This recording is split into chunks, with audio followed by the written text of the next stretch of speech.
What's up, YouTube? This is your friend, the neighborhood movie nerd, back to give you guys everything that is going on in the world of movies and TV. And people, it has been a rough year for movies, to say the least. And without a doubt, one of the most talked about stories has been Christopher Nolan and his determination to get his latest film, Tenet, released in theaters the way it deserves. And with the movie supposedly coming to theaters in a week on September 4th, a full 2 months after its original release date, I figured this would be the perfect time to tackle easily one of my favorite working directors today. Without a doubt, one of the most widely known and celebrated directors, Christopher Nolan made a name for himself with the iconic Dark Knight trilogy, and followed it up with easily some of the most groundbreaking, innovative, and boundary-pushing types of big-budget content. He's one of the last directors that's capable of putting butts in seats based on name alone, as well as being one of the only directors left that's able to sell completely original concepts with budgets on the level of some superhero movies today. He prefers practical filmmaking to heavy use of CG, he loves main characters who are outcasts from society, who are obsessed with what they do, and that are incapable of relating to real people, and he loves playing around with the concept of time. So today, in the first installment of my Directors Ranked series, I'm going to be looking at each of the films released by this icon.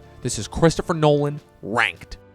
Inception, the one that ensured Nolan's future wasn't stuck with superheroes. I have such a weird relationship with this movie, and it does deserve a lot of props despite its placement on this list. It's a wildly original premise, and it ensured that Nolan would become a superstar in Hollywood since he crafted an original premise with a multi-million-dollar budget on the level of most of the superhero movies of the past decade. It had a cast made up of primarily superstars, or at least people who would become superstars. It's a fast-paced action thrill ride filled with explosions, plot twists, character twists, and mind-bending craziness. So why is it at the bottom of the list?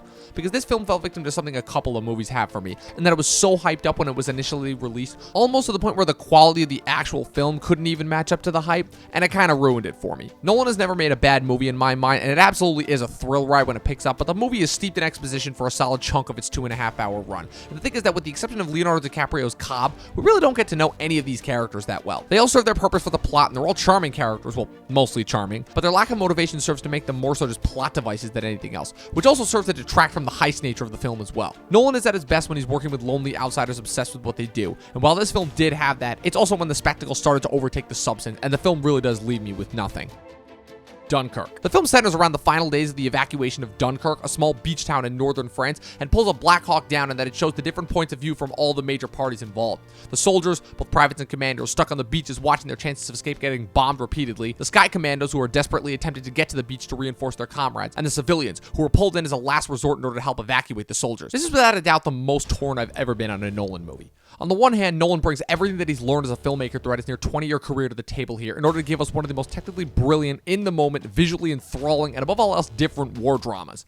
On the other hand, his strict adherence to technicals in order to create this pseudo-documentary approach leaves a bit to be desired with the character work. It really is a shame because these are, for the most part, all great actors, and I really would have liked to have gotten to know their characters a bit more. He did a really good job balancing out the up-and-coming actors who would go on to bigger things like Fionn Whitehead and Barry Keoghan with veteran actors and superstars like Kenneth Branagh, Mark Rylance, Cillian Murphy, and Tom Hardy. This film is a masterclass in tension in creating a situation with further decreasing chances of hope and survival. It reminds me a bit of The Chase from Avatar, where every chance you think the characters are finally going to escape is thwarted in the most brutal of fashions. Nolan does an incredible job of making all the actors feel natural in their roles that they play, and really solidifies here how war affects everyone in different ways, adding a new level of depth to the genre.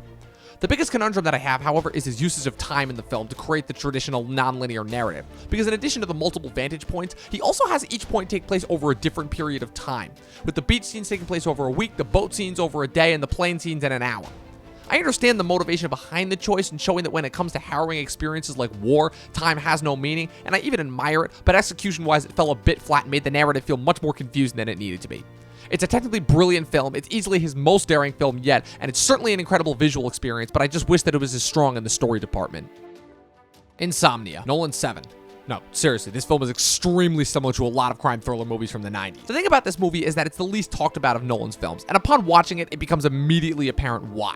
It doesn't feel like a Nolan film at all. There's nothing having to do with heightened concepts, the plot is entirely linear, and the characters for the most part all look, act, and feel like real people.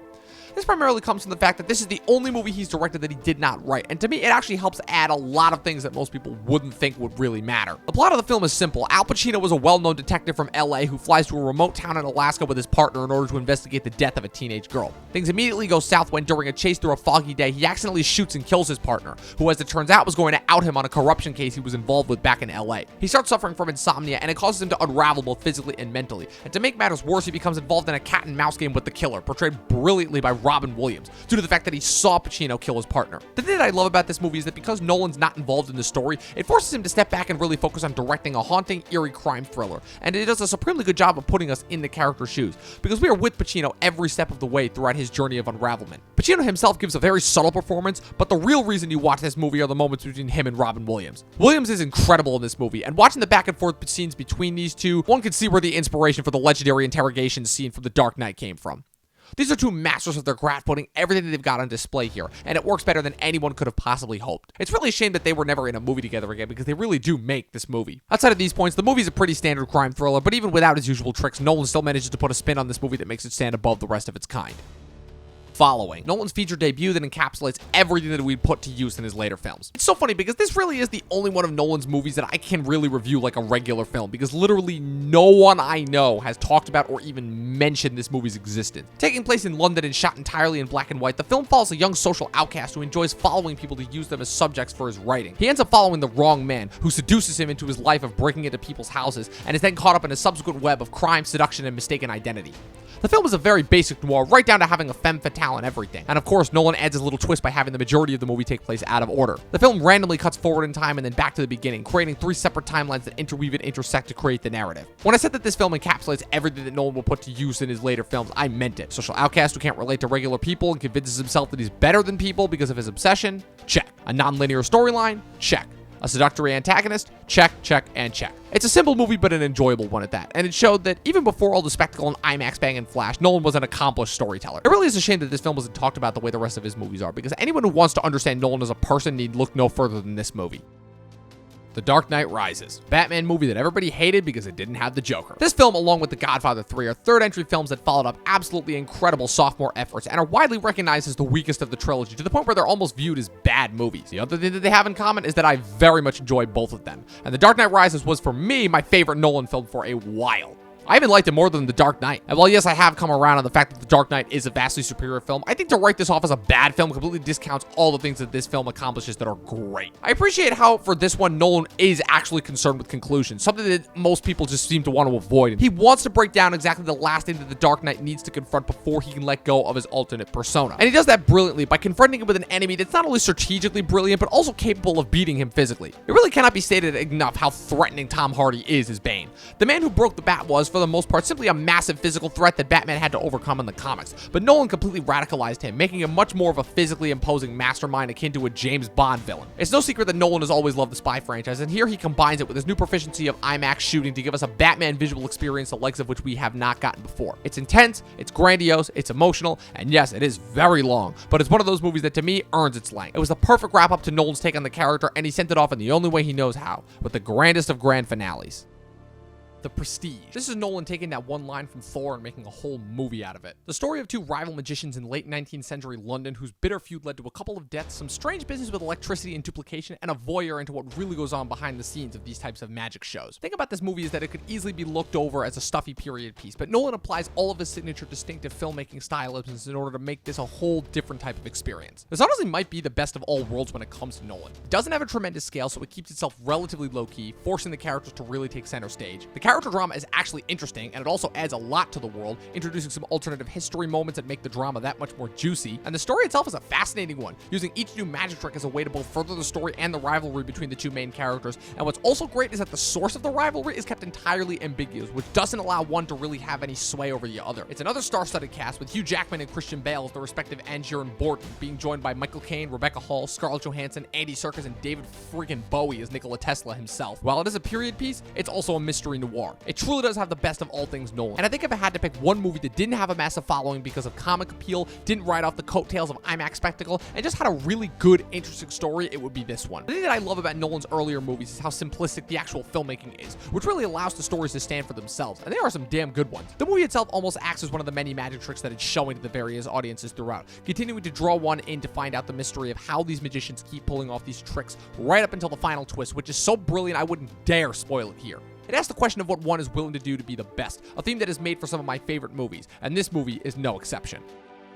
Interstellar, Nolan's 2001: A Space Odyssey. It baffles me how many people I know that hate this movie, not just dislike, hate this movie. But to me, this movie reinforces everything that cinema as a whole should be. Matthew McConaughey portrays a former NASA astronaut turned farmer named Cooper in a dystopic future where dust bowls ravage the earth and corn is the last viable crop. After he decodes coordinates that lead him to a secret NASA facility, he's recruited by his former supervisor to pilot a ship through a black hole that is open next to Saturn in order to find a new planet for humanity to move to. The thing that I love about this movie, besides the spectacle, which is gorgeous, is that I feel like too many people discounted it because it accomplished something that precious few movies have this decade.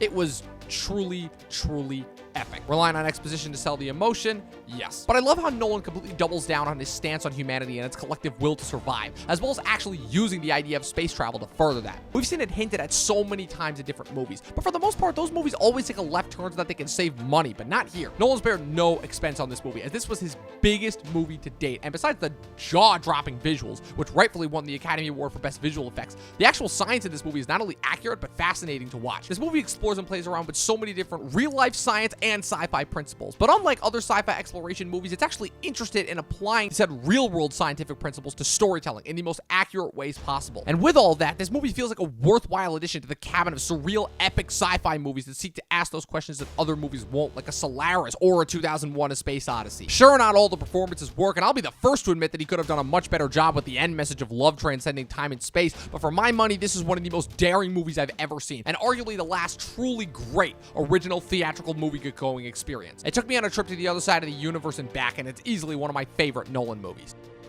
Batman Begins, the one that put Nolan on most people's radars. The mid-2000s was an interesting point for superhero cinema because there had been enough examples that showed the comic properties were capable of being taken seriously by talented filmmakers, be it for both kids and adults, and make a lot of money at the box office, but they still quite weren't to the point where they are today, where they dominate the box office and are basically hailed as the primary form of cinema going. A lot of people credit Bryan Singer's X-Men and Sam Raimi's Spider-Man for getting that transition started, but for me, the real change began in 2005 when Nolan was hired by Warner Brothers to do a drastically different take on The Dark Knight in the first Batman movie since The Iceman cometh. In an interview conducted when he was first hired for the project in 2003, Nolan stated that he really wanted to explore the origin of the character in a way that, as it stated in the title, would end up defining the character of Batman not only for the rest of the trilogy, but for the rest of his on-screen film presence. Because unlike a quick flashback in the '89 Burton Batman movie, Nolan models the whole film and by default Bruce Wayne's identity around the night when his parents are killed. It's a moment that's become so overdone that it's become a meme in and of its own right, but people forget that when this moment occurred on the big screen back in 2005, it was visceral, raw, emotionally hard-hitting, and frankly very disturbing. So many people like to make fun of Batman now, but this one moment is done so well that you understand completely why Bruce Wayne is so messed up as a character, and it is pitch perfectly represented in every frame of Christian Bale's performance in the role that made him a superstar. Bale's always been a guy who's committed to his craft, but here he arguably elevated what actors do in order to legitimize superheroes. It had a whole different take on Gotham, and introduced a plethora of celebrities as a lot of the familiar characters that we knew from the comics. It legitimized the superhero genre within a decade that was already taking leaps and bounds, and above all else, it reminded me why Batman is my favorite superhero. Memento. Following may have been his first movie, but this is the movie that showed audiences who Nolan was as a filmmaker. One of the most talked about points when it comes to Nolan as a filmmaker is his obsession with time portrayal in media and non-linear narratives. His first film, despite a very simple setup, splits into 3 separate timelines almost for no reason. So for his first mainstream Hollywood film with a big star and everything, what did he decide to do? Make the whole film play in reverse, of course. The film follows Guy Pearce's Leonard Shelby, an insurance salesman who has attempted to figure out who raped and murdered his wife. The only problem? He suffers from a very rare case of anterograde amnesia, which prevents him from creating new memories, which basically means that he can only go for a couple of minutes before his mind basically blacks out and resets and he completely doesn't remember what happened. It makes for a completely different type of viewing experience as we ourselves are attempting to piece the mystery together as we follow Leonard's journey from end to beginning. And on top of all this, the film is cut into vignettes, with each color section of the film representing a piece of the main timeline played out in reverse, intercut with black and white sections of Leonard in a hotel room explaining his condition to a mysterious someone on the phone, playing in real time. Film is the ultimate statement on time and narratives in general, and how it really is relative to each person, and this movie is very reflective of that, playing out more like a series of memories that add up to an overall narrative experience. It's no wonder this was regarded as his best movie for a long time, because it's arguably his most human. It captures all the frantic, confusing, and terrifying feelings associated with amnesia and not being able to remember who you are. Identity is an important but rarely talked about part of the human experience, because it's what we use to define ourselves, our relationships, and our experiences. And when that's lost, it's basically akin to death, only in this case death in more of a metaphysical sense. Either way, it gets the point across, and the film is an absolute thrill ride right up until the very end. Say what you will about him, but Nolan knows tension and he knows good storytelling, and this was just the first of what will become a very long line of movies that proved that Nolan was a more than capable storyteller. The Dark Knight. Okay, is anyone really surprised by this? Batman Begins brought the Caped Crusader back into the mainstream, but this is the movie that officially made him a star. This movie is not only my favorite Christopher Nolan movie, not only my favorite Batman movie, but to me is one of the greatest films ever made. It took everything from Batman Begins to step it up a notch, with this film being Nolan's first foray into IMAX, which he even admitted forced him to step it up as a filmmaker. Gone were the days of primarily tripod and occasional quick handheld shots. Now we've got smooth flowing shots, very wide angles, and vast expanded scale that we had never seen before in a Nolan movie, all of which contributed to a vast change in his filmmaking that would define the rest of his career. And that's not even getting into what this movie's about. The film is a clear statement on the very flimsy, extremely flexible line between what we perceive as order and chaos, as stated by the Joker multiple times throughout the film. It's become almost tiresome to talk about how great this movie is, but it truly is one of those movies that one can watch over and over again and get something new every time. I've talked a lot about how, when done well, a trilogy of movies works a lot like the three-act structure of a movie. Act 1, movie 1 is the setup, Act movie 2 is the confrontation, and Act movie 3 is the resolution. And the thing I love about the Nolan Batman trilogy is that each part represents their respective third perfectly, and The Dark Knight could not be more confrontational if it tried. Batman's arc was perfectly set up and begins, and now in comes the ultimate antagonist that is here to destroy everything that he thought he knew and more. The biggest reason why the Joker works in this movie, besides the out-of-this-world performance, is because he tests Batman every step of the way, constantly pushing him towards the line that he refuses to cross while never stopping being completely unpredictable. The reason why, in my mind, there will never be a better Joker is because this version is everything the character is supposed to be.